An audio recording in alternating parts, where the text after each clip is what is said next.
Many talk about dissolving the ego, getting rid of the ego, moving the ego on. Forgetting about the ego, don't have an ego. The issue with that is that we need the ego. Matt Kahn tells us that the ego is the soul in its infancy. It's a part of us, it's part of who we are. It's part of how we identify with the world. We can't throw the baby out with the bathwater. What does that mean? That means until we integrate the wounded parts of ourselves, until we heal those parts of ourselves that are in pain, that are suffering, that we're avoiding, that we're numbing, we need the ego per se, because the ego is there to protect us. It's not there to sabotage us. It's there to guide us in the way it knows how. Now, the way it knows how has been developed and created during our formative years. We created these defense mechanisms, these ways of understanding the world to navigate the world and navigate ourselves.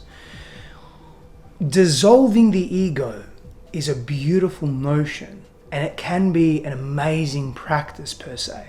However, it's an advanced practice, and it's something that comes after we heal those wounded parts of ourselves. We integrate those parts of ourselves.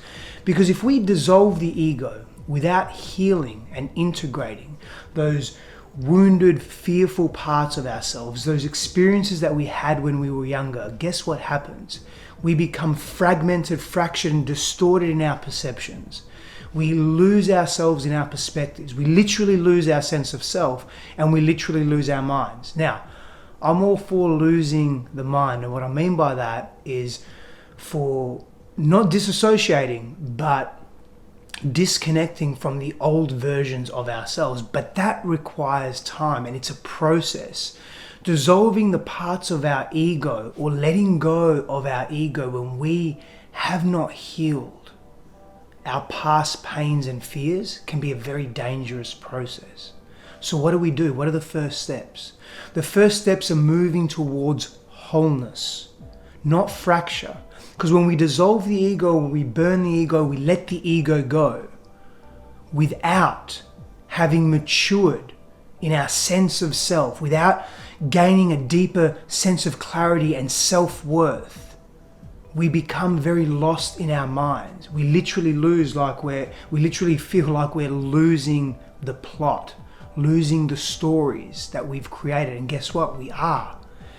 But if we're not ready for that, if we're not resilient to that and integrated to that, it's going to be a very painful journey. Remember, ego dissolution or ego release is an advanced practice. Before that, we make ourselves whole. We begin to bring self-compassion, self-acceptance, self-love to those parts of us that are hurt, those parts of us that are in pain.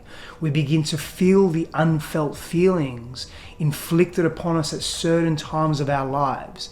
Perhaps you've been physically abused, emotionally abused, you experienced bullying. You begin to reconcile those experiences. You don't necessarily have to relive those memories, but you move them through your body. There are processes that you can be taken through by somatic healers, by spiritual healers, by therapists, by guides, being in groups, being seen, being witnessed. This is really, really important. So the ego is part of who we are. And we let the ego go by embracing all of that which we are, not ignoring the parts of us that are hurt or in pain, not numbing to those experiences. So the dissolving of the ego is a process, and it comes from recognizing that we are whole. And that's when the ego starts to break down and view itself differently and protect you in a different way. Power and blessings. I'll see you soon.